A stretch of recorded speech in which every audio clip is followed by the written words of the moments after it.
What's the difference between an agent and a broker? This is a very common question, and it's definitely something I didn't understand before I decided that I wanted to go into the insurance business. An agent is someone who works for a company and is only allowed to sell their products. For example, if you're a State Farm agent, that means that you are only allowed to be selling State Farm insurance products. You can't go out and, as a State Farm employee, sell insurance products that belong to another company. Another word for this is a captive company, a captive insurance company, meaning that you are only allowed to sell the insurance products of the company that you are the employee of. On the other hand, a broker, which is what I am in training to be, is a person who has access to multiple different insurance company carriers, which means that you are able to shop around and find the best product that fits your client's individual situation.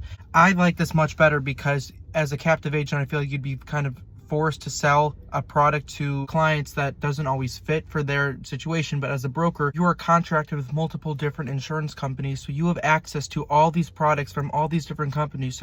So when you have a client, you're able to shop around with all these different carriers and find the policy that fits their individual situation best, because like I said, it's not a one size fits all. So when you're a broker, you're really able to work for the client and get them the coverage they need, rather than kind of forcing a product upon them that maybe doesn't fit, but because it's all you have to offer. Does that make sense? An agent is a general term, so that's why I do call myself just an agent, because that's kind of a general term. But if you're gonna get technical, an agent is someone who really usually works in a captive agency and is only allowed to sell that company's products. And a broker, to be more precise, is someone who is contracted with multiple different companies and has access to many different products.